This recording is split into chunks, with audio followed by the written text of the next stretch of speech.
Julien Noël, qui est spécialiste des problèmes de la mer et de la surpêche, qui va vous présenter un petit peu la situation au niveau scientifique, et puis ensuite on va voir ensemble ce qu'on peut faire. Bonjour. Voilà. Même en avant. Ok. Alors, j'ai préparé un petit PowerPoint pour structurer mon intervention.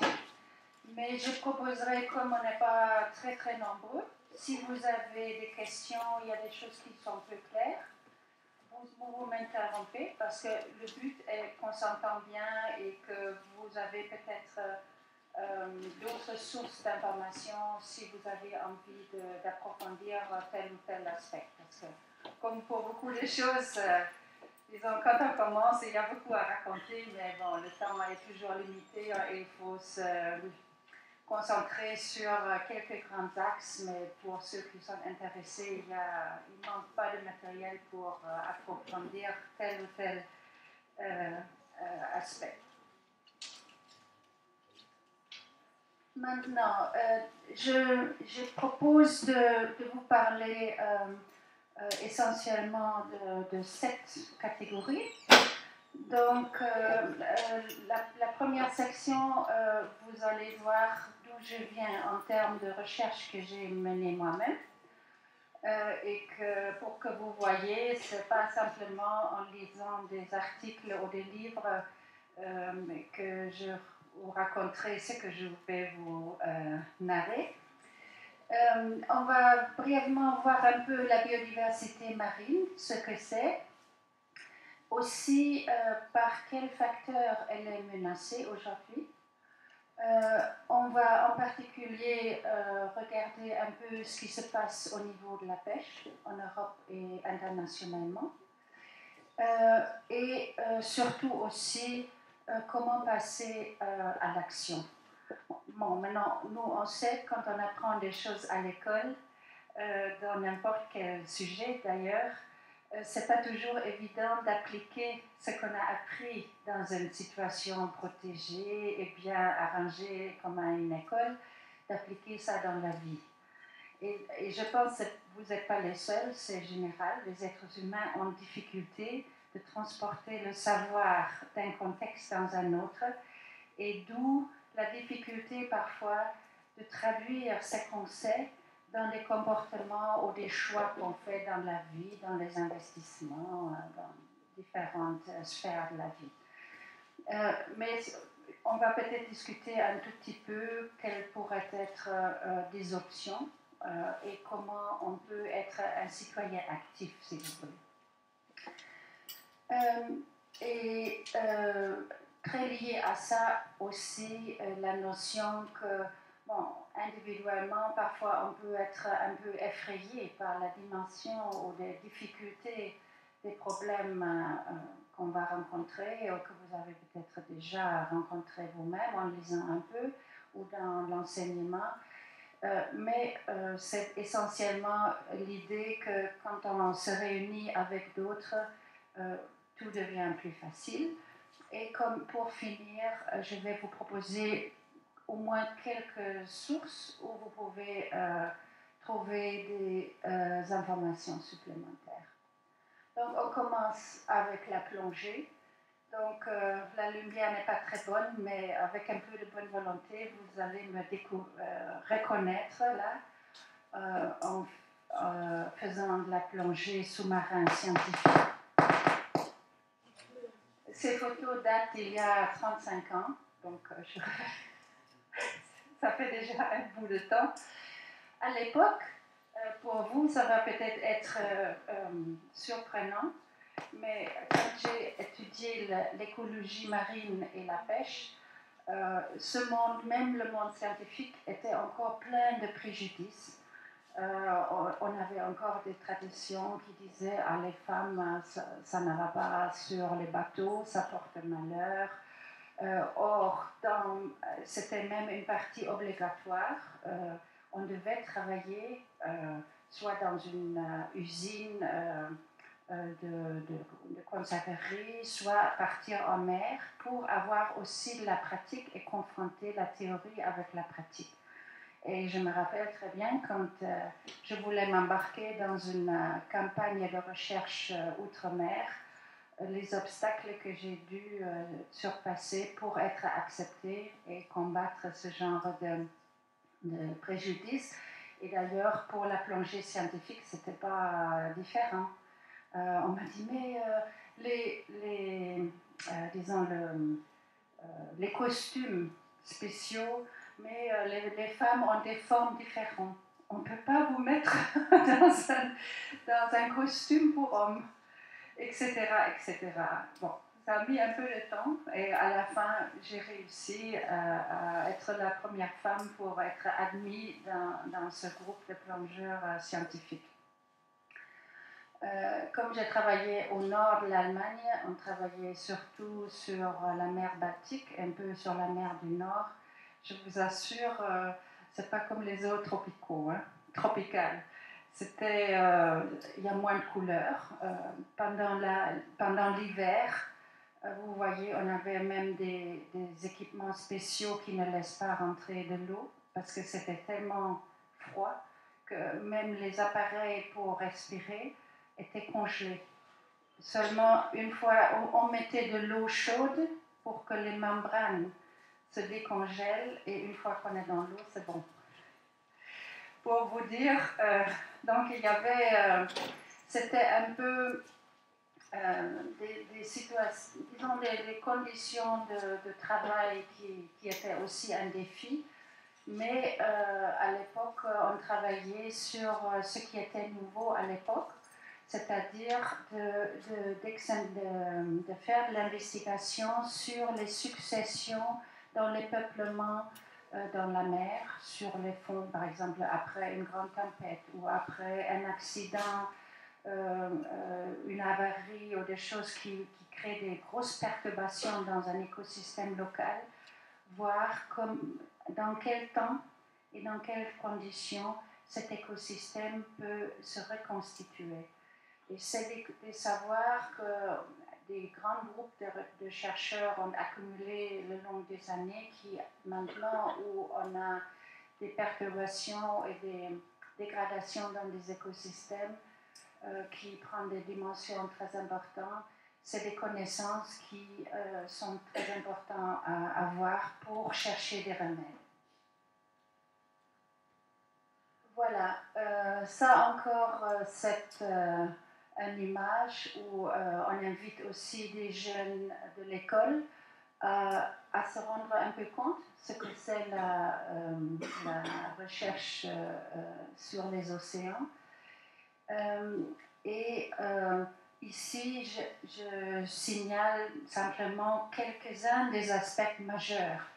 Un des premières lignes de recherche ont été de comprendre quels sont les animaux et les plantes, c'est-à-dire ces ensembles de communautés qui vivent dans la mer, dans certains endroits qui ont des caractéristiques de température, de fond, des structures qui peuvent par exemple servir de protection ou d'abri, et étudier ces assemblages et comprendre la composition et le fonctionnement de ce qu'on appelle maintenant des écosystèmes marins ou côtiers. Pour le côtier, vous avez d'ailleurs dans l'image en bas un palutivier, donc une mangrove avec ses racines qui sont en fait dans certains des pays tropicaux des structures qui protègent les côtes, et grâce à ces racines qui les montent en dessus de l'eau, accumulent du matériel et permettent à ce que la côte le gagne sur la mer. D'autres lignes de recherche qui ont toujours très intéressé et vraiment à quel point on peut exploiter les ressources qui sont dans la mer. Bon, la pêche existe depuis des millénaires, mais c'est seulement dans les dernières 200 ans peut-être que l'impact de l'homme est devenu tellement important qu'on doit se soucier sur la survie de certaines espèces. Et donc, étudier l'exploitation et ce qui est durable et en phase avec la capacité de régénération naturelle est évidemment un grand défi. Puis, il y a toute la partie chimique, il y a toute la partie des courants de la mer. Le fait, par exemple, que nous avons un climat tempéré ici, alors que dans le Pacifique, à la même latitude, on a des glaciers. C'est grâce à la courant du Golfe qui amène en fait des énergies, qui a une température nettement plus élevée et qui est notre chauffage central en Europe et qui fait que notre climat est ce qu'il est. Puis entre les énormes masses des océans et l'atmosphère et la glace des nappes des capes polaires, évidemment, il y a beaucoup d'interactions. Et ça, c'est tous des facteurs qui influencent aussi le climat à long terme, mais même le temps quotidien que nous expérimentons. On n'est pas toujours conscient de ça, mais la recherche relève de plus en plus ces interactions, comme quoi il vaut mieux s'y intéresser, même si on est un peu loin de la côte, mais ça a un impact, ça nous influence dans notre vie quotidienne. Puis clairement, bon, il y a la frontière, non, entre terre et mer, qui peut être rocheuse ou sableuse et prendre différentes formes. Et les dernières années, on a été aussi amené forcément à s'intéresser plus aux problématiques de la pollution. Et donc, ça, simplement pour vous dire, quand on parle de la recherche maritime, en réalité, là-dedans, on réunit beaucoup de lignes de recherche individuelles avec ses spécialités. Et le grand défi est toujours de ne pas perdre la vue d'ensemble. On peut approfondir tel ou tel aspect, mais après, on essaye de reconstituer pour avoir une vue d'ensemble. Est-ce que ça va, je vais trop vite ou trop lent?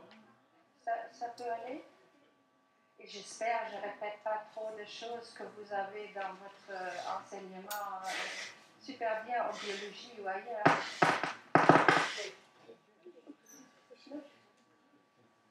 Alors, si ça peut aller comme ça, on passe à la biodiversité. Ici, simplement pour rappel, la définition de qui se trouve dans le texte de référence un peu pour tout le monde, dans cette Convention internationale sur la diversité biologique.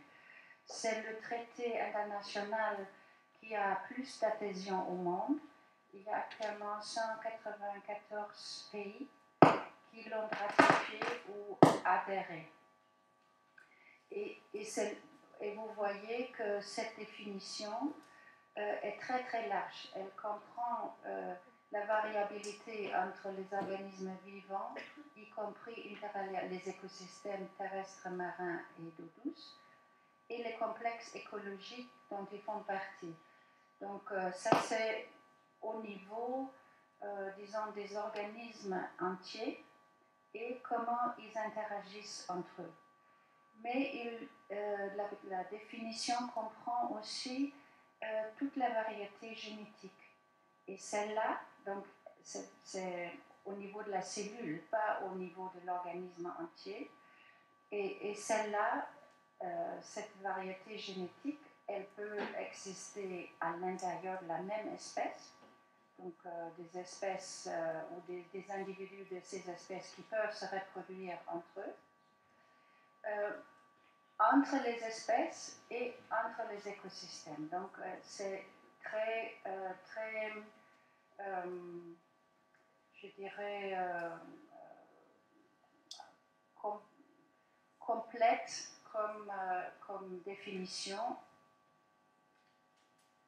Et si nous regardons un peu qu'est-ce que ça veut dire au niveau d'un écosystème, nous savons qu'à la base de même notre vie, c'est quand même toujours la production primaire des plantes, que ce soit sur Terre ou dans des eaux douces ou marines, c'est-à-dire des plantes qui ont la capacité de capter les rayons du soleil, cette énergie-là, et le transformer en matière organique.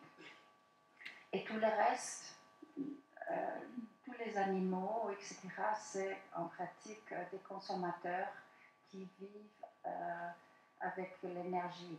À quelques exceptions près, on vient de découvrir des bactéries qui peuvent transformer le sulfure comme source d'énergie, pas seulement l'énergie solaire, mais pour disons, sans vouloir mettre un pourcentage exact, mais disons le gros, c'est les plantes qui nous permettent d'obtenir l'énergie pour la nourriture, pour les fibres dont nous avons besoin, etc. Mais évidemment, nous n'avons pas envie tous de manger des algues, par exemple. On préfère manger des animaux qui, eux, ont mangé des algues. Alors, ça donne lieu à des interactions entre espèces, qui mangent qui. Donc, normalement, les petits sont mangés par les plus grands. Et à chaque passage de consommation, on appelle ça un niveau trophique. Nous, normalement, comme êtres humains, on est très souvent au sommet de cette pyramide, ou parfois on dit de la chaîne alimentaire, mais en réalité, ça ressemble beaucoup plus à un réseau qu'à une chaîne. Et étudier un peu ces relations, ça peut donner aussi des idées sur la taille de la production possible. Parce que si vous imaginez qu'à chaque passage, on a des pertes, parce que pour vivre, on consomme aussi de l'énergie. Tout ce qu'on mange, on ne peut pas transformer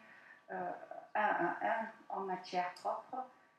Approximativement, on transfère 10% seulement. C'est-à-dire, si vous avez 1 million de tonnes d'algues, bon, le prochain pas va être 100 000, et ainsi de suite.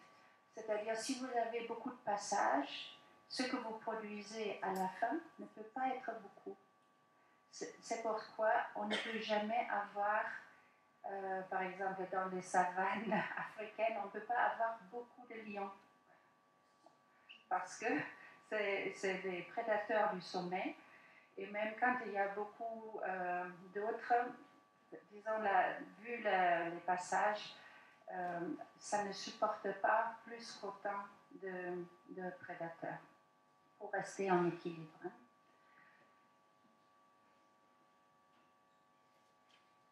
Maintenant, là, je vous raconte un peu de la frontière de la recherche, parce que et je me concentre sur quelques principes qui ont des implications majeures, soit pour l'aménagement des ressources dans la nature, soit par exemple pour des options qu'on peut avoir dans la cultivation, dans l'aquaculture, et qui nous permettent aussi de présager, sans formellement prévoir, mais nous poser des bonnes questions par rapport aux changements qui nous attendent en phase avec le changement climatique. Alors, pour commencer avec le bullet à gauche en haut, la plupart des organismes animaux qui vivent, une très bonne partie des animaux qui vivent dans la mer, pas les mammifères évidemment, mais disons les poissons, les crevettes, etc., c'est des organismes qui ont des branchies. Nous, on a des poumons et eux, ils ont des branchies. Qu'est-ce qu'ils font avec ces branchies? Ils extraient de l'eau l'oxygène dont ils ont pour maintenir leur métabolisme. Et aussi, c'est l'espace où on échange l'oxygène qui est dissolu dans l'eau et on doit se libérer du CO2 qu'on respire, qu'on veut éliminer du corps quand on respire. Chez nous, on fait ça à travers les poumons, mais eux, c'est les branchies. Les branchies, c'est des superficies. Donc, c'est un espace à 2 dimensions. Mais un corps, il grandit aussi en volume. Donc, ça veut dire qu'à une certaine taille, la capacité d'échange des molécules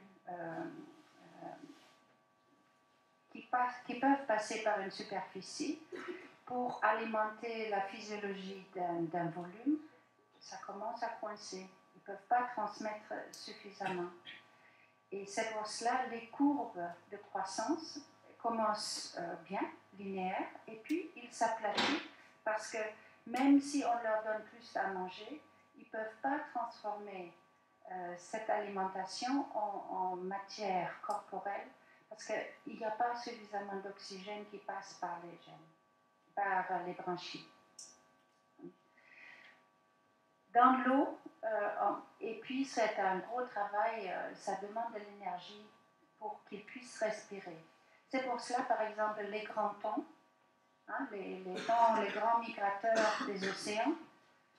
Ici, j'ai amené un peu, pour ceux qui s'y intéressent, un petit livre sur le thon fameux de Méditerranée.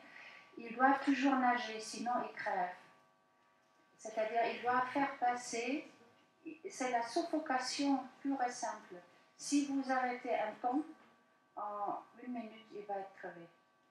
Pourquoi? Parce qu'il doit nager pour qu'il y ait suffisamment d'eau et avec le faible taux d'oxygène qui est dissolu dans l'eau pour passer par les branchies et être assimilé. Maintenant, ceux qui ont fait un peu de chimie savent que dans l'eau chaude, vous avez moins d'oxygène que dans l'eau froide.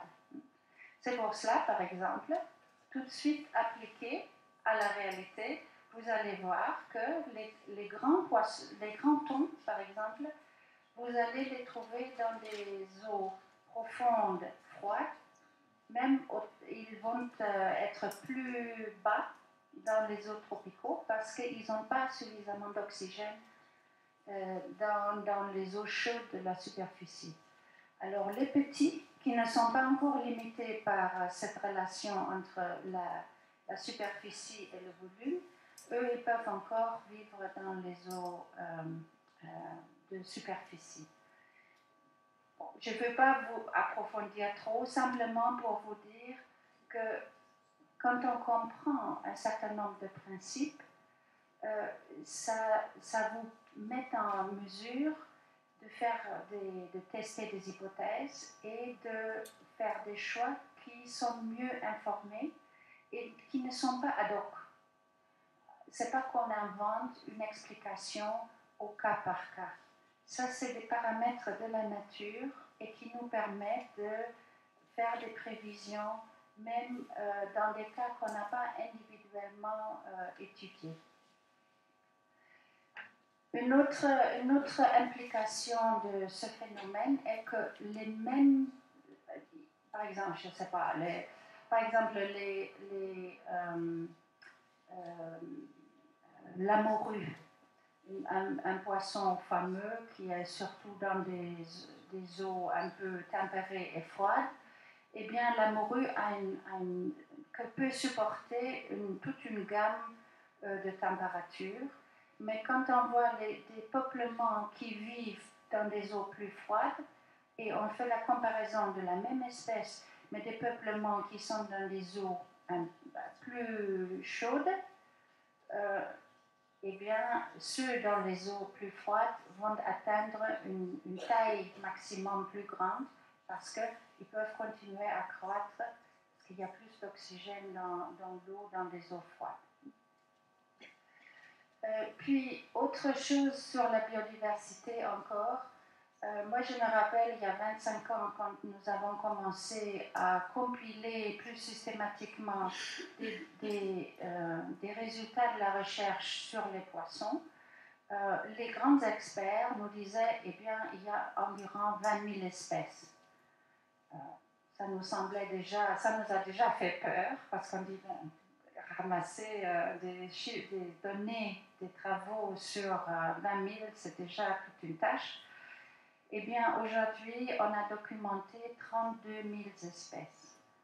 C'est-à-dire le fait d'être systématique et disons, compiler ça selon des critères bien précis et pas éparpillés un peu partout, nous a permis de couvrir le champ et entre autres aussi d'arriver à avoir une compréhension scientifique plus mûre et moins au cas par cas. À notre il y a un site web avec cette archive de données qui s'appelle Fishbase, qui est absolument par choix. Il est libre, il ne faut même pas s'enregistrer, etc. Le début a été financé par la Commission européenne dans un but de compenser les faiblesses en bibliothèque, etc., qui existent dans les pays en voie de développement. On s'est dit, eh bien, on va compiler des choses auxquelles ils n'ont normalement pas accès. Et depuis, bon, c'est devenu une opération mondiale. On a des collaborateurs, on a presque 2000 collaborateurs dans beaucoup de pays au monde et qui ont permis d'accumuler ce savoir.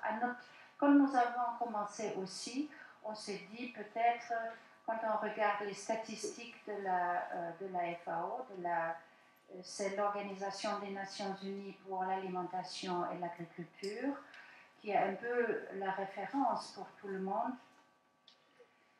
et qui compile entre autres des statistiques sur les pêcheries de tous les pays du monde.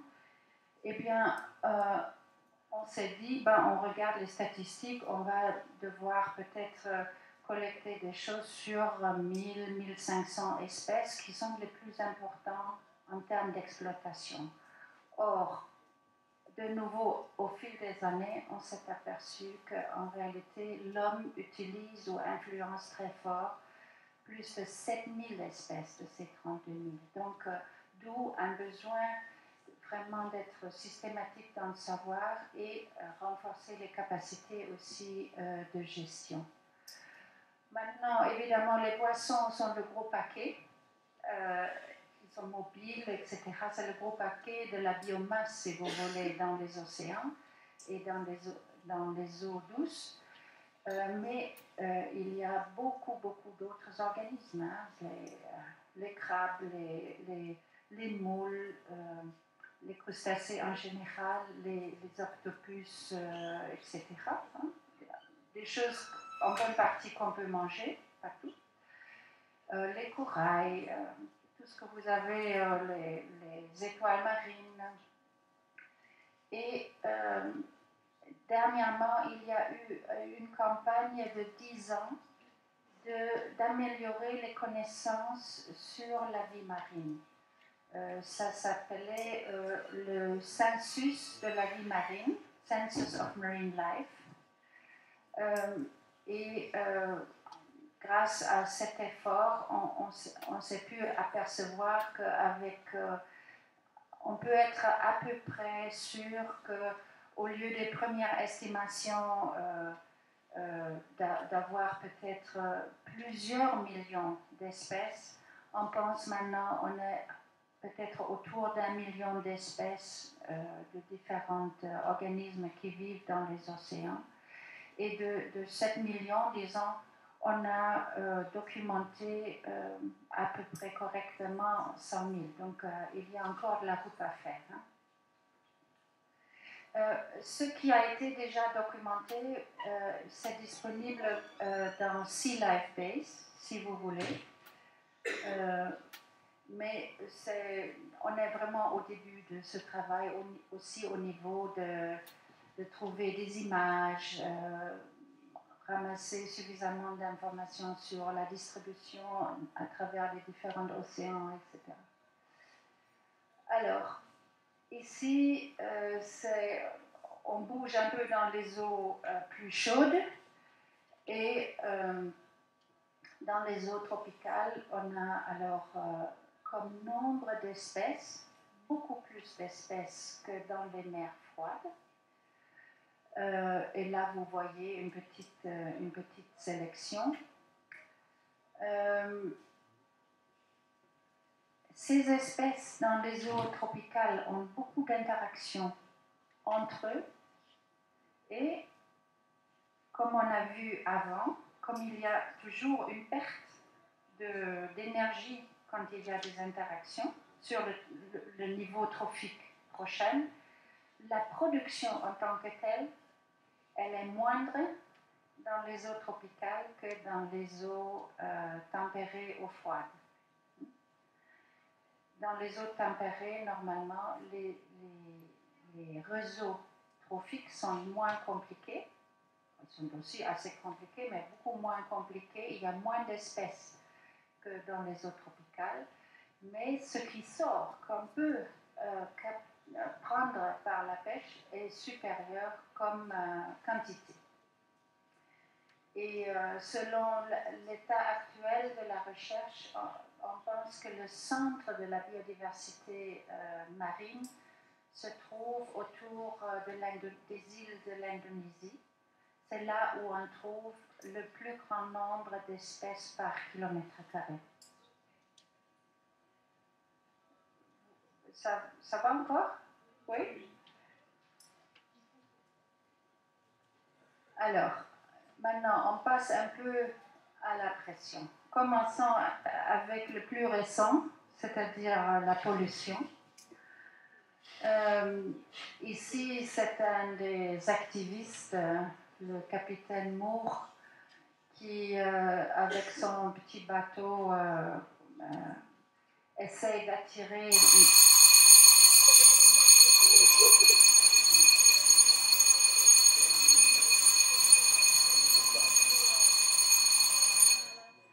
l'attention sur la pollution. Et de plus en plus, en fait, les océans souffrent d'une pollution par des déchets de plastique qui sont transportés par les grands courants et qui créent toutes sortes de mauvais effets. Physiquement, jusqu'aux plages, etc., c'est très désagréable de voir tout ce flottement de plastique. En plus, ça se dégénère que très très lentement et sous la force quand c'est en superficie, les rayons du soleil dégradent progressivement et aussi la force des vagues les coupe en petits morceaux, mais disons c'est très lent. Comme c'est dégénéré dans des très petites particules, c'est souvent ingéré par des organismes marins qui pensent que c'est peut-être de la nourriture, mais évidemment ça ne se digère pas et ça peut atteindre leur santé, voire même la survie. il y a la FAO, donc l'Organisation des Nations Unies pour l'alimentation et l'agriculture, depuis des années tient des campagnes contre des filets abandonnés. On penserait, oh bien, bon, on n'en a plus besoin, ou c'est cassé, bon, on abandonne, les océans sont grands.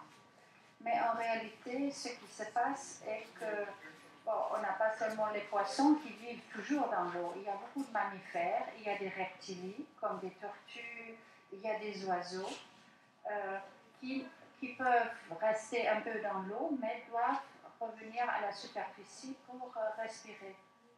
Or, tous ces filets abandonnés continuent à pêcher. Et quand ils sont, ou parfois même simplement comment dit-on, ropes, des cordes, hein, des cordes qui font que l'animal est capté dedans et va crever. Parce que c'est une... bon, là, c'est un mammifère, il doit sortir. Dans les eaux plus proches de la côte, surtout dans les pays industrialisés, on a de plus en plus aussi de problèmes des produits chimiques qui sont versés et peut-être pas suffisamment traités ou pas traités du tout de l'industrie. Tout ce qui sont les pesticides, les fertilisants excédentaires qui sont relâchés par l'agriculture, qui ne sont pas complètement absorbés par les plantes et à travers la pluie, les fleuves, etc., finissent dans la mer. Et il y a de plus en plus d'études qui démontrent maintenant que ça remonte à travers la chaîne alimentaire et comme nous, on est au sommet, on risque de rencontrer les déchets d'autrefois dans la nourriture qu'on mange. Parfois, c'est difficile à imaginer parce que tout le monde est impressionné par la dimension de la mer, mais comme il y a des courants qui font circuler autour du globe ces masses d'eau et tout ce qu'ils comportent, tôt ou tard, on rencontre ce que peut-être nos pères ont laissé dans la mer, on risque de le rencontrer nous. Un autre aspect particulier de la pollution, c'est la surfertilisation, qui est particulièrement critique dans des mers ou dans des baies qui sont semi-fermées, donc où il y a moins de dilution par des courants forts de l'eau.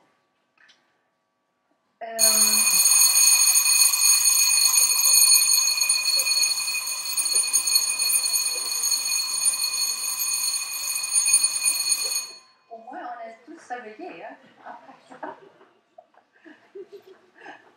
Alors, ici, vous voyez une masse de poissons qui sont morts. Pourquoi? Parce qu'il y avait cette surfertilisation qui, au début, a permis aux algues marines d'effleurir, de se développer explosivement.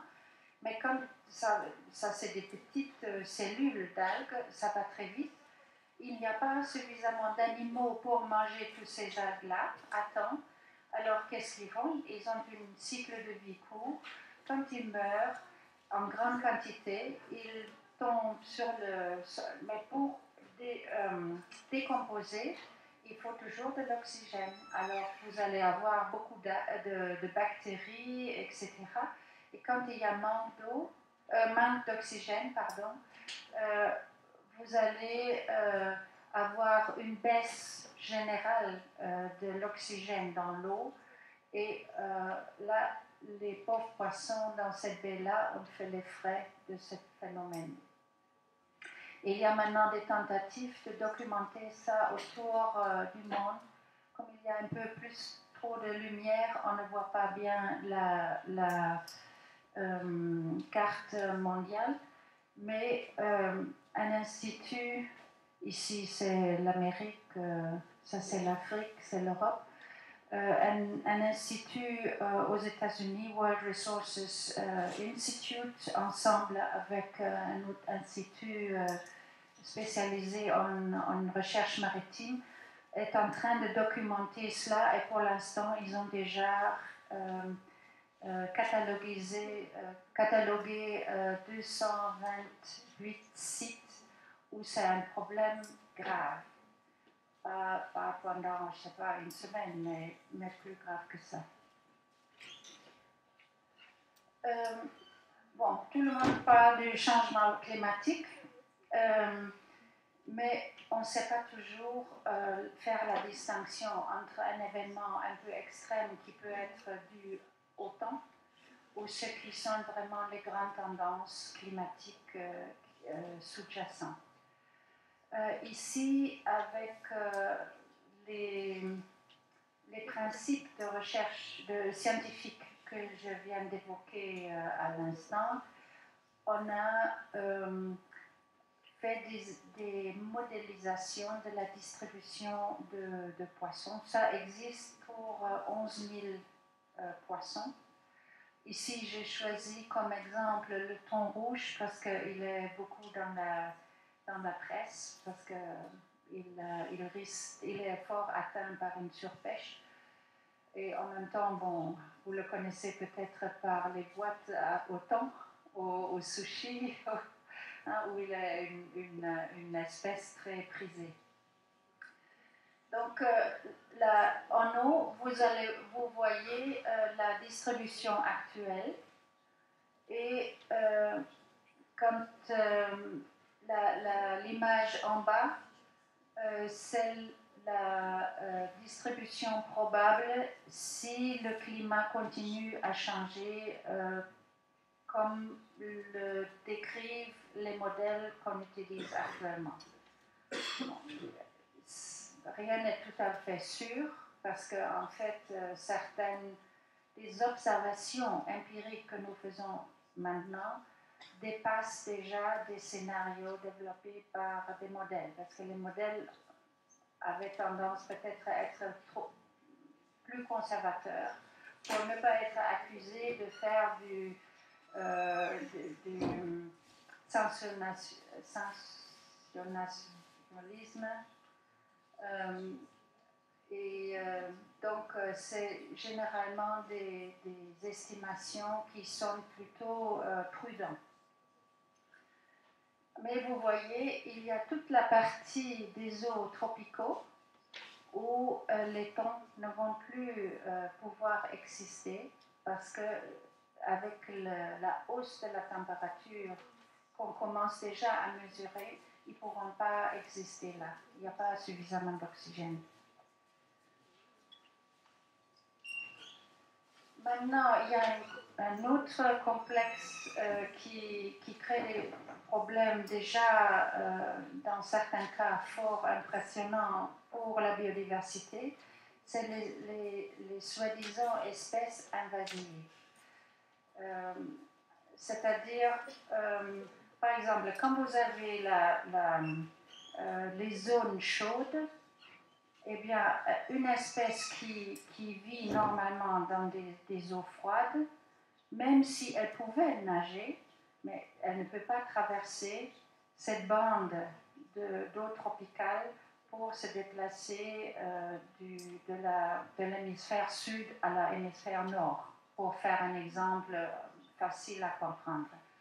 Or, avec le commerce maritime, des bateaux qui sont de plus en plus rapides et qui font ce voyage parfois en moins de 10 jours, on a transporté dans les eaux de ballast, par exemple, pas seulement des bactéries, des petites algues ou des petits organismes, mais des poissons, des crabes, toutes sortes d'organismes, et qui traversent ce qui était dans le temps des barrières naturelles.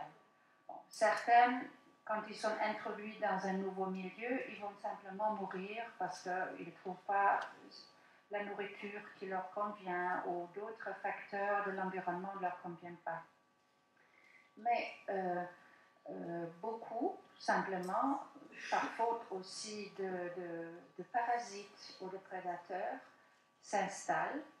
Et si, faute justement d'autres facteurs négatifs qui normalement font de la balance de vie, ils peuvent parfois même se substituer à des espèces locales qui existaient avant. Donc, pas tous ces événements sont aussi importants que l'autre. Hein. Il y a certains qui disparaissent tout seuls, il y a d'autres qui s'installent sans trop de problèmes, mais il y en a aussi pas mal qui créent ensuite même des dommages économiques. Tel est par exemple le cas de cette petite cténophore que vous allez voir en haut. Elle fut introduite par des chercheurs des États-Unis dans la mer Nord parce qu'ils voulaient utiliser ça pour contrôler une algue bleue qui était considérée nocive. Mais malheureusement, ils ne se sont pas limités à manger les algues bleues, mais ils ont mangé toute la frayère des poissons. Et maintenant, on a une biomasse de ces cténophores qui dépasse des années multiples de ce qu'on n'avait jamais en biomasse de poissons, et les pêcheries se sont totalement effondrées. Donc, c'était fait avec des bonnes intentions, mais dans un système complexe, on a très souvent des effets non attendus, et très souvent pas des effets, des bons effets. Un autre exemple est cette crabe chinoise qui est devenue une plague qui génère des milliards de dommages aux États-Unis. Et les routes de transmission sont, comme je vous ai dit, pour la cténophore, c'est comme une espèce de méduse, pour simplifier. Bon, là, c'était délibéré. Vous allez être surprise à voir à quel point, délibérément, on introduit des espèces. La Jacinto en Afrique, hein, c'était une plante de décoration. Vite, elle a échappé des jardins et des petits étangs locaux. Et puis, il y a 5 ans, elle bloquait une partie entière du lac Victoria. Et il faut imaginer la taille du lac Victoria, c'est le plus grand lac en Afrique.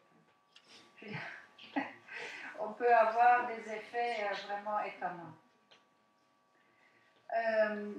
Puis, comme on a de plus en plus d'aquaculture, donc on cultive des espèces qui ne sont pas nécessairement natives dans la région, et bien dans toute culture, tôt ou tard, vous allez avoir quelques échappés. Et s'ils s'installent dans les environs, eh bien, vous allez avoir une nouvelle espèce. Et puis, bon, j'avais déjà mentionné les eaux de ballast des bateaux qui sont une voie pour les zones maritimes majeures. Parce que si vous imaginez un tanker, hein, les grands pétroliers, c'est des kilomètres cubes de ballast qu'ils portent. Alors, c'est devenu très important. Vous pouvez transporter un écosystème, un mini-écosystème entier. Et vous le transportez d'un bout du monde à l'autre en 10 jours. Et quand ils prennent le pétrole, évidemment, ils relâchent l'eau. Ils prennent pour stabiliser la route. Dernièrement, démographie humaine, on est 7 milliards sur cette terre. Ici, on est peu nombreux. 7 milliards, c'est trop pour imaginer ce que ça veut dire. C'est une statistique. Mais 7 milliards de personnes comme vous, mais pas tout le monde a le privilège de vivre dans des situations aisées comme nous ici. Il y a 2 milliards de ces personnes qui n'ont pas accès, par exemple, à l'électricité. Donc, les jeunes qui veulent étudier doivent le faire pendant la journée parce que le soir, ils n'ont pas de lumière. Nous, en fait, avec notre style de vie, on a, selon où on est, besoin de 4 terres. Les écologistes disent ça comme ça, évidemment, on n'en a pas. Donc, en fait, on a pris un prêt hypothécaire, mais on ne sait pas comment le repayer pour que vous et vos enfants ont assez. Et ça, c'est en fait le grand défi, et voir enlever le niveau de vie de ceux qui n'ont pas assez et nous modifier notre façon de faire nos choix et de consommer, de produire, etc. pour qu'on ait moins, on gaspille moins. Voilà. La pêche, je pense que je dois accélérer un peu parce que je pense que je suis un peu trop lent. Très rapidement, quand vous voyez la densité, l'abondance des grandes espèces de poissons il y a 100 ans, vous voyez, ici je prends simplement l'Atlantique Nord parce qu'il était particulièrement poissonneux. On a reconstruit à partir des captures et des archives, etc., quelles étaient les populations des poissons. Et plus que c'est rouge, plus est l'abondance par kilomètre carré. Donc là, vous voyez, face au Canada, il y a des histoires. On avait pensé que c'était vraiment des contes des marins qui exagèrent, etc., qui disaient on n'avait presque pas besoin de filets, tellement il y avait abondance. Parfois, ils ont même, avec un coup de CO, pris des morues. Mais quand vous voyez 50 ans plus tard, c'est des séquences dans le temps. L'extension des parties rouges, bon, en Europe ça a disparu, donc ça a fort déjà diminué l'abondance, mais même au Canada c'est beaucoup moins qu'avant. Maintenant, si on continue, donc 1975, bon, plus de rouge, et 2000, seulement de très très faibles gisements restent.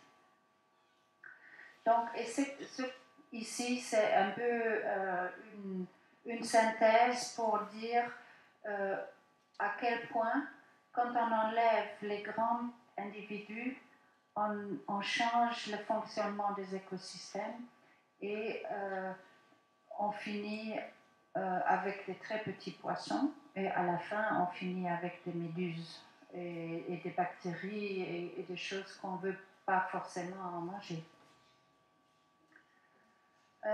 Ici c'est une illustration pratique déjà. La Namibie en Afrique, un pays africain dans la cône sud de l'Afrique, avait 15 millions de tonnes de poissons comme abondance de la biomasse. Et gérer bien, on pouvait enlever entre 1 million, 2 millions, 2 millions de tonnes à peu près. Ils ont voulu prendre beaucoup plus.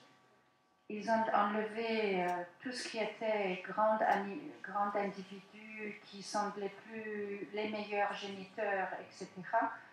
Et le stock s'est effondré. Et comme l'énergie, la matière organique est dans l'écosystème, quand quelqu'un le mange, eh bien, ils ont remplacé le poisson par des méduses. Et on a récemment estimé l'abondance des méduses à peu près à la même dimension que des poissons d'antan, mais il y a très peu de poissons maintenant qui restent. Parce qu'entre autres, les méduses mangent les frayères des poissons.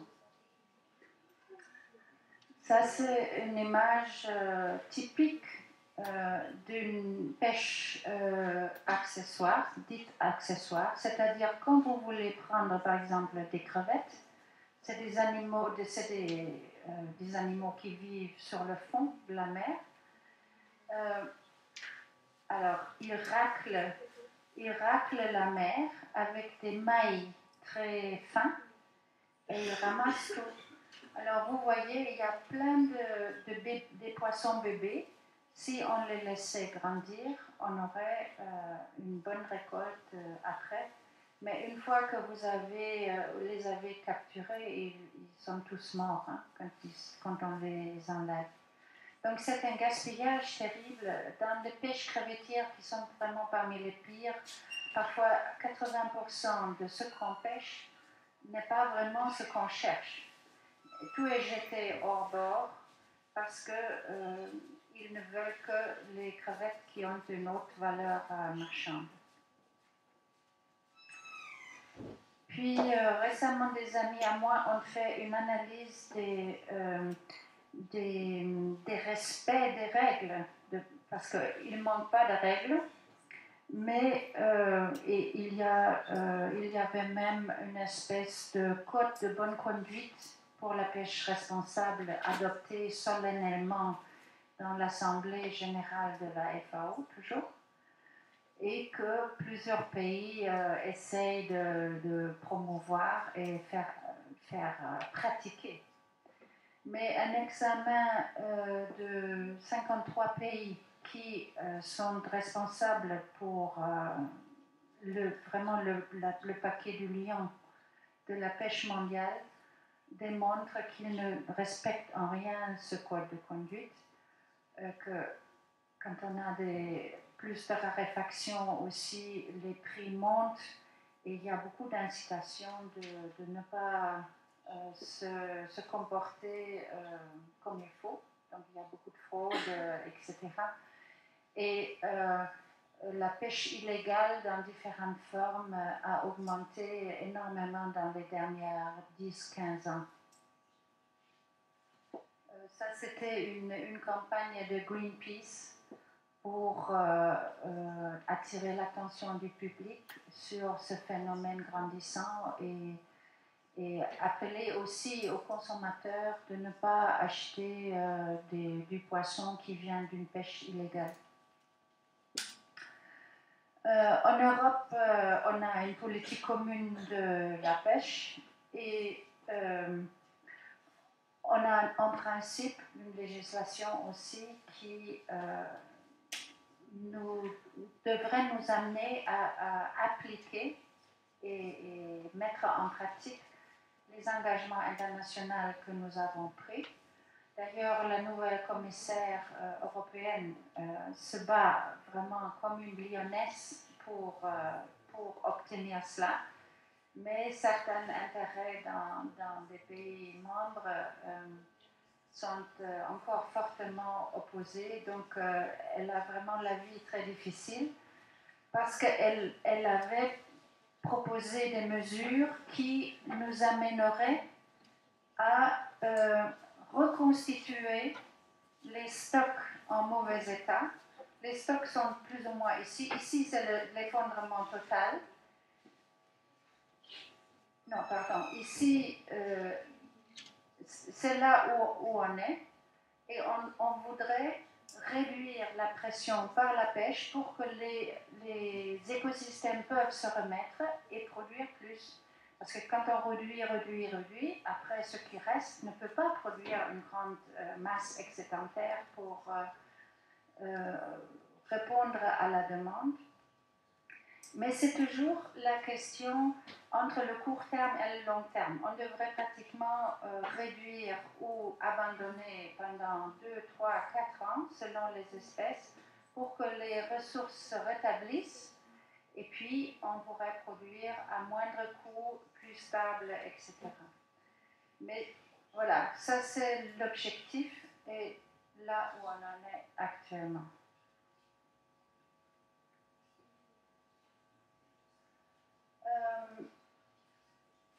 Alors, ici, je parle un peu des effets pervers parce que, bien sûr, pour les amateurs, les pêcheurs, bon, c'est des gens qui veulent aussi vivre, hein, donc qui produisent pour un marché, doivent recouvrir leurs coûts de production, etc. Et ils ne veulent pas non plus faire le travail dur, manuel, comme dans le temps. Ça, c'est aussi compréhensible. Donc, on utilise des engins plus performants, des bateaux avec une puissance qui est multiple des anciens, etc. Mais à force d'être efficaces, ils sont vraiment un peu trop efficaces. Et quand ils utilisent des chaluts qui ne sont pas sélectifs, vous avez vu avant l'image de la pêche accessoire. Et ici, dans l'image en haut, vous voyez, c'est un crevettier dans le golfe du Mexique qui racle le sol pour avoir des crevettes. Et c'est tellement fort, vous voyez la plume de boue qui est soulevée par l'engin. Pardon, je suis dans votre vue. Et ces engins non sélectifs, donc ils sont comme des chaluts, ça demande beaucoup d'énergie parce qu'il faut les tirer à travers l'eau, puis ça prend tout qui est sur son chemin. Et actuellement, l'Union pour la conservation de la nature, IUCN, a déclaré que toutes les tortues marines, par exemple, sont menacées. Parce que c'est des animaux qui sont pris à une telle quantité qu'ils ne peuvent pas se reproduire suffisamment rapidement. Alors, il y a un autre aspect qui est, je l'appelle pervers. Pourquoi? Parce que quand la situation est difficile, vous avez automatiquement des gens qui ne disent pas tout, ou qui sont même prêts à frauder. Et ça veut dire vous avez du mal à établir ce que c'est la véritable situation. Ainsi, une organisation comme la FAO, qui obtient par son statut international des déclarations officielles de tous ses pays membres, est obligée de reporter ce que disent les pays membres. S'ils déclarent le faux, les statistiques mondiales de la FAO sont faux. Il y a 30 ans, ce n'était pas un méga problème. Aujourd'hui, c'est devenu un problème majeur. Pourquoi? Parce que les falsifications sont à un niveau tel que certaines statistiques n'ont plus rien à voir avec la réalité. Nous avons, pas plus tard que hier, j'ai reçu un dernier rapport scientifique qui confrontait ce que la FAO déclarait comme capture des eaux polaires à l'entour entre 20 et 40 000 tonnes par an. Or, la reconstitution par des sources scientifiques indépendantes fait croire que les captures se situent plus à 700 000. Ça fait une sacrée différence par rapport à ce qui est déclaré. Quand vous avez de telles erreurs, et vous vous basez sur quelque chose qui devrait être les statistiques mondiales, on a vraiment un grand problème pour prendre le cap et prendre les décisions qui s'imposent. Un des cas flagrants était la Chine. C'est des amis qui ont reconstitué les vraies captures de la Chine. Et on a aussi confronté ça avec notre connaissance sur ce que peut produire un écosystème. Les Chinois ont déclaré X, puis on est allé regarder, mais est-ce que cet écosystème-là, où ils disent d'avoir pris X, est-ce qu'il est capable de produire X? Et comme par hasard, on a découvert que ce n'était absolument pas le cas.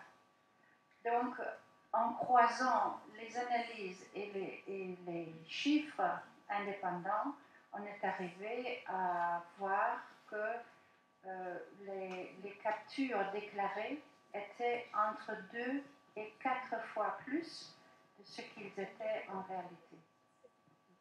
Donc, je veux dire, ce n'est pas des petites erreurs de 10%. Ça rend la vie pour des aménageurs très difficile parce qu'ils ont du mal à avoir une vision réaliste. En réalité, donc, alors la FAO déclare tous les ans qu'on produit plus, mais les sources indépendantes qui ne sont pas contrôlées par les gouvernements qui font leurs déclarations officielles démontrent en fait que la production baisse parce qu'il y a surpêche généralisée, dégradation des écosystèmes, etc. Alors, ne soyons pas seulement négatifs, voyons plutôt maintenant qu'est-ce qu'on peut faire. Alors, la première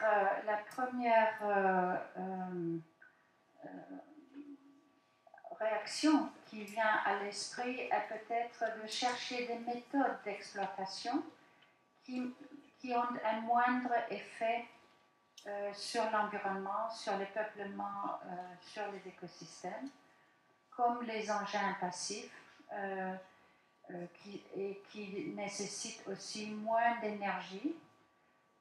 Par exemple, pour vous donner une ordre de grandeur, le coût d'exploitation d'un chalutier, 60% du coût, c'est le carburant. Parce que tirer un grand filet à travers la mer, ça nécessite une énergie fantastique. Maintenant, tout le monde parle d'augmenter l'efficience en consommation d'énergie, etc. Garder la problématique du climat dans toutes les sphères de la vie, là, c'est une chose où on pourrait très bien commencer et réduire ça et avoir en même temps des effets positifs sur l'écosystème. Une autre démarche qui pourrait à la fois valoriser les écosystèmes et les gens pourrait être de favoriser la pêche artisanale. Ce qui ne veut pas nécessairement dire être traditionnel et arrêté, mais artisanal dans le sens des gens comme des fromagers artisanaux qui ont un énorme savoir-faire qu'ils ont adapté à notre temps, mais qui produisent un produit de qualité et qui est respectueux des normes de l'environnement et qui valorise aussi les gens parce qu'ils peuvent être fiers de ce qu'ils font. Et dans ce contexte aussi, reposer un peu la question comment on mange, comment on consomme et redévelopper un peu une culture de cela. Une autre mesure pourrait être... oui, c'est long. Ah oui. Ah oui. Oui, je suis la coupable de la voiture. Oui. Oui. Oui.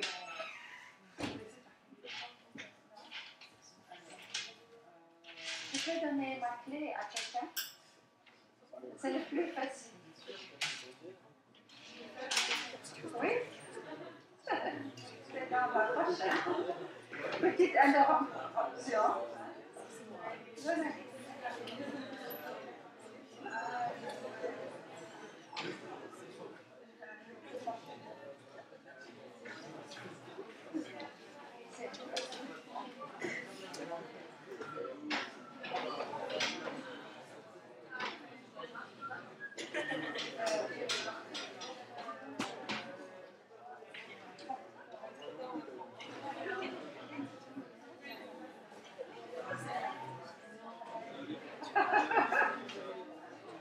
Voilà. Ok. Ça, c'était une bonne interruption, hein, parce que ça commence à faire long. Est-ce que vous avez des questions jusqu'ici?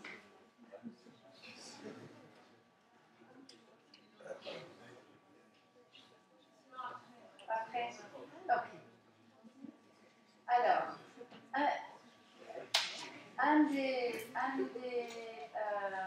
des mesures qui ont été déjà acceptées à échelle internationale lors du sommet sur le développement durable à Johannesburg, c'était de créer des réseaux d'aires marines protégées, connectés, pour protéger, disons, hors pêche, pour protéger le fonctionnement des écosystèmes et permettre à ce que la ressource puisse toujours se renouveler.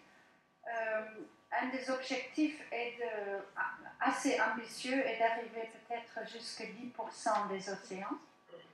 Pour l'instant, on est autour d'1%. Donc on est très loin du compte et aussi malheureusement pas toutes les zones déclarées comme protégées le sont en pratique. Donc c'est vraiment un champ de travail important. Et disons, c'est une des démarches qui a potentiellement plus de chances d'avoir des bons effets. Pourquoi? Parce que quand on laisse la nature en paix, elle va se retaper, elle va reconstruire, etc. Donc on ne doit pas nous substituer avec des mesures très sophistiquées et difficiles à vérifier. On laisse la nature faire ce qu'elle fait bien.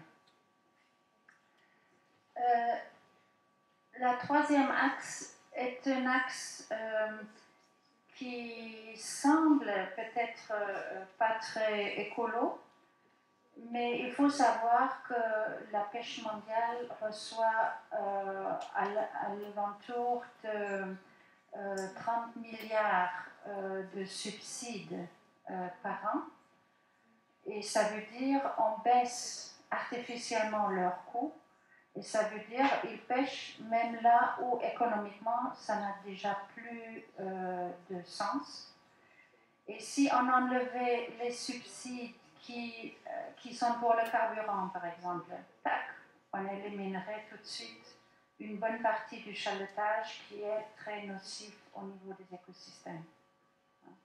Ce n'est pas pour dire que tous les subsides sont mauvais, parce que quand il s'agit, par exemple, d'augmenter la sécurité en mer, évidemment, c'est très bon, parce qu'on veut des bonnes conditions de travail des gens qui travaillent dans la pêche.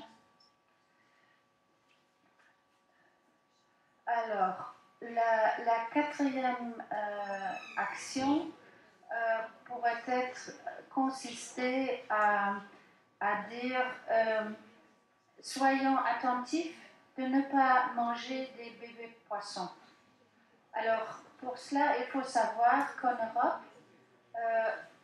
dans certaines pêcheries, jusqu'à 80% des prises sont en fait des poissons d'une taille où ils ne se sont pas reproduits. Bon, il ne faut pas avoir fréquenté l'université pour savoir que ce n'est pas durable.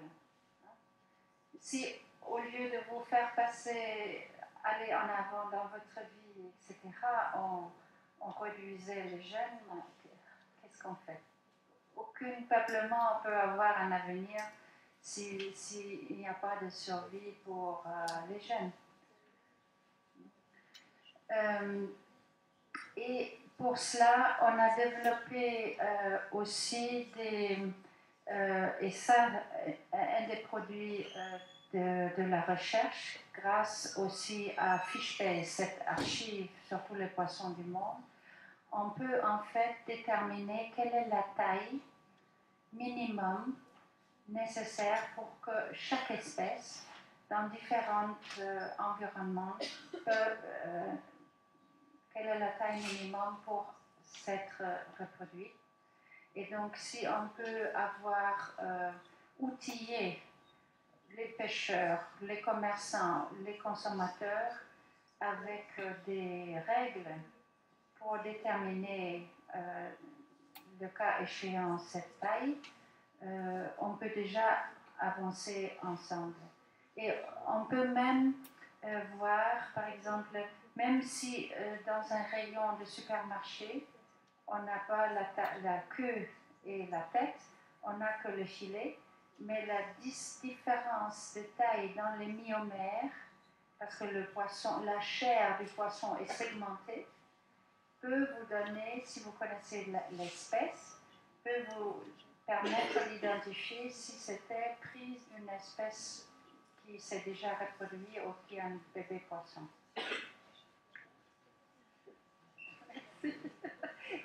Là, je suis sauvée. Hein? Et cette règle, bon, elle commence à se diffuser.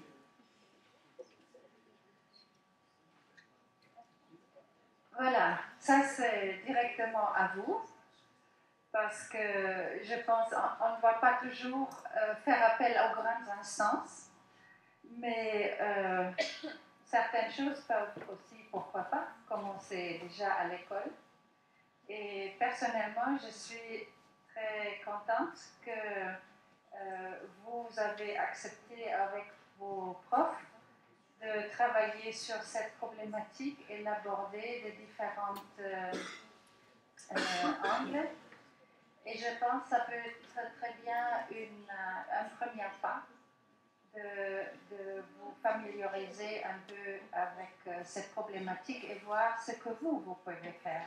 Et si vous sortez des travaux intéressants, peut-être vous avez envie de les faire connaître à l'école ici ou à d'autres écoles européennes, mais peut-être aussi dans une exposition qu'on va organiser cet été en Allemagne où des travaux d'écoles de différents horizons, y compris de l'Afrique, certains de l'Afrique, vont être exposés pour stimuler toujours ce débat et engager plus de personnes pour un changement pour le mieux. Donc ici, en fait, vous allez sur les ordres des classes qui vous ont précédé. Ça, c'était en occasion de la fête des 50 ans de cette école. Peut-être vous étiez là. Et les sixièmes à l'époque avaient organisé une exposition ensemble avec des élèves d'une école en Afrique, à Kayar, un village de pêcheurs, dans la salle ici à côté, et qui a ému beaucoup de personnes. Et de fil en aiguille, ça a en fait motivé pas mal de gens de s'engager dans cette voie d'une façon plus systématique.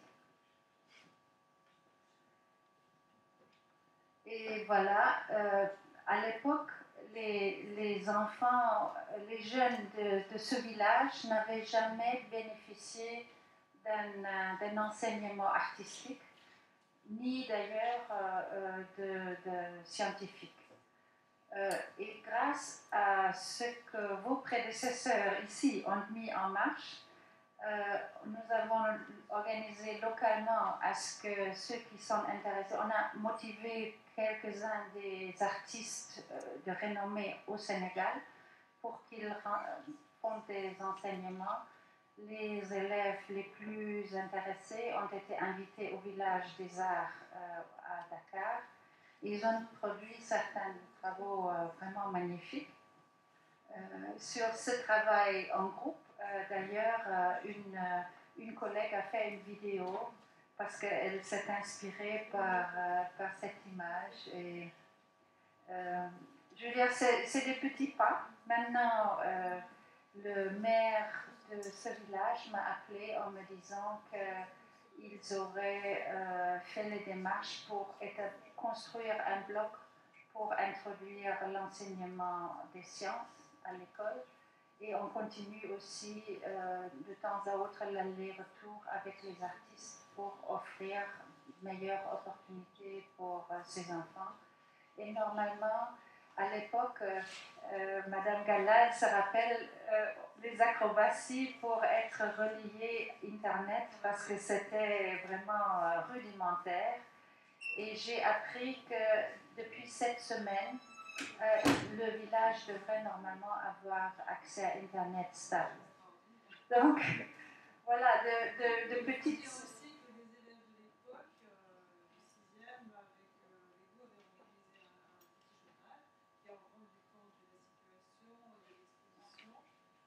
A été vendu dans l'école pour cher, je crois que c'est 1 euro. L'argent qui a été récolté par la vente de journal qui vont se rendre compte de cette expérience a été envoyé à l'école de Gaillard. Oui. Où à l'époque, il n'y avait même pas d'eau ni de tout à l'égout, c'est-à-dire que les élèves n'avaient pas de toilette. Et on a pu donc, s'il vous plaît, donc on a pu donc permettre à ces enfants d'avoir des conditions de vie un peu plus faciles grâce à une petite action qu'on a menée ici. Ça veut dire que même si ce n'est pas grand-chose ce qu'on fait à notre niveau individuel, ça peut avoir aussi des répercussions qui peuvent aller relativement loin, puisque l'expérience est continuée là-bas, ça leur a permis d'avoir un enseignement scientifique, un enseignement artistique. Certains d'entre eux sont venus en Europe pour présenter leurs travaux, y compris à Amsterdam dans l'exposition. Oui, donc, on va y venir, et tout ça veut dire qu'on peut partir de quelque chose qui n'est pas forcément très ambitieux, mais à partir du moment où il y a une prise de conscience. Merci. À partir du moment où il y a une prise de conscience qui se met en place, où il y a une volonté d'action, y compris à travers l'art ou à travers une réflexion, on peut arriver à changer les choses. Voilà, je vous rends le micro, continuons. Non, mais on est arrivé. Hein. Je vais dire maintenant. Alors, donc ici, simplement quelques-uns, il y en a à pagaille, mais simplement quelques-uns pour alimenter ceux qui veulent approfondir un peu. Avec ça, j'arrête parce que j'ai déjà trop parlé. Mais c'est vraiment renforcer ce message, on peut faire quelque chose, même si c'est modeste. Merci de votre attention.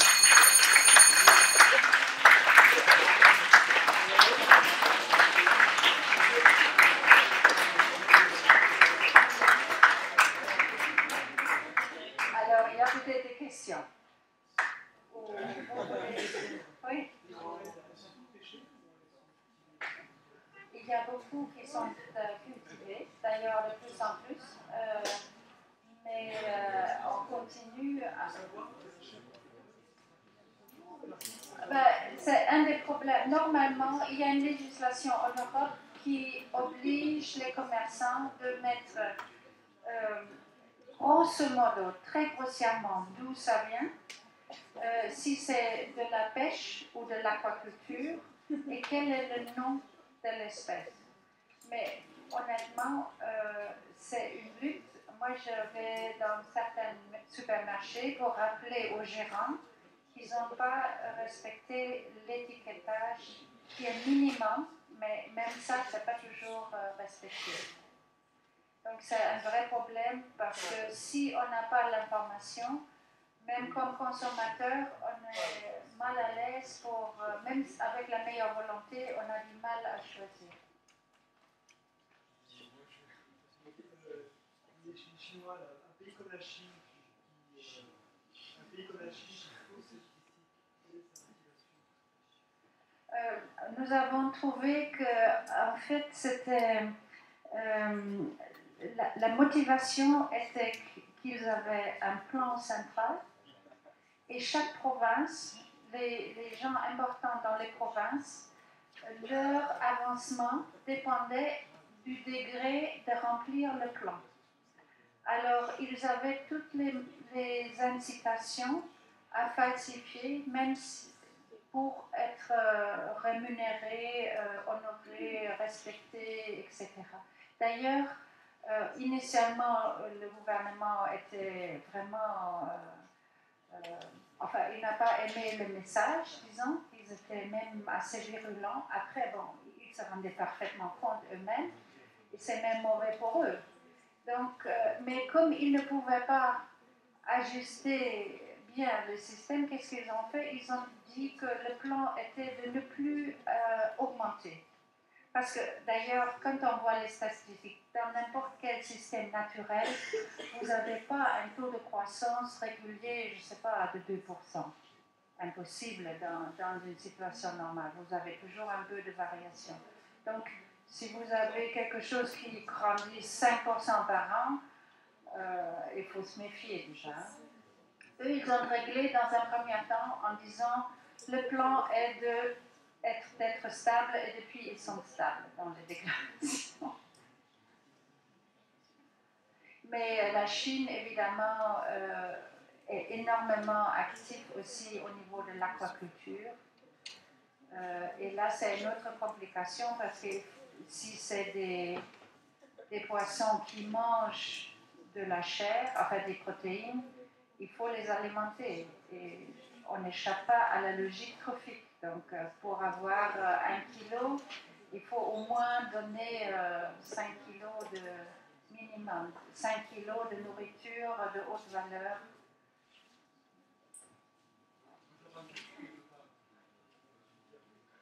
Est-ce que les quotas de pêche sont instaurés dans toutes les mers?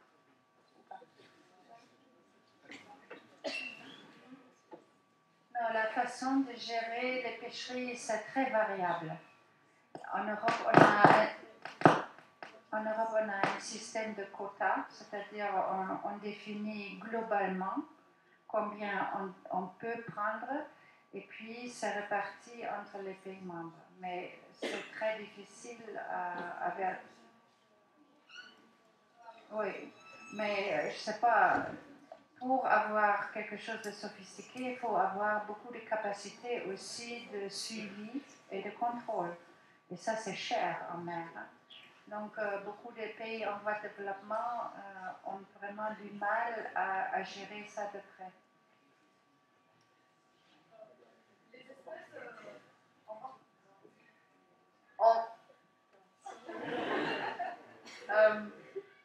en 25 ans, vous avez dit que...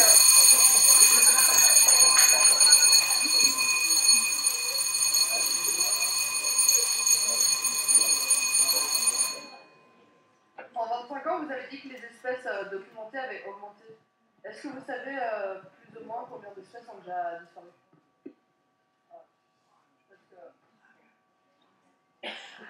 Oui, globalement, disons, il y a, pour la biodiversité en général, je dirais, comme la documentation est très lacunaire, c'est la navigation à vue. On a des grandes incertitudes dans les données. Mais on a fait des comparaisons, par exemple, dans des temps préhistoriques, parce que à travers les choses archéologiques, etc., on peut établir ce qui était le taux de disparition des espèces le long des longues périodes. Et quand on fait la comparaison avec aujourd'hui, la meilleure estimation actuelle est que les taux de disparition sont 1000 fois plus élevés que dans le temps. Pas nécessairement tous les poissons. Hein. Les poissons, sont particulièrement vulnérables quand ils sont dans des eaux intérieures, dans des eaux douces. Pourquoi? Parce que l'homme change, on intervient énormément. Soit on veut utiliser les fleuves pour le transport, alors on élimine les méandres, on fait des digues, on fait toutes sortes d'aménagements. Et tout ça détruit des habitats et donc des poissons qui étaient adaptés à vivre dans certains types d'habitats. Bon, si ça n'existe plus, ils vont disparaître. Mais par exemple, en Belgique, pour la question des insectes, les écologues notent qu'il y a une baisse considérable des insectes. Pourquoi? Parce qu'il y a toujours plus d'urbanisation, de pollution de l'air, ceci, cela. Et, sur les oiseaux, on estime que 12% des oiseaux repérés au monde sont menacés par l'extinction. Voilà, pour donner quelques chiffres. Elle n'est pas malicieuse, hein, mais est-ce que vous mangez du poisson?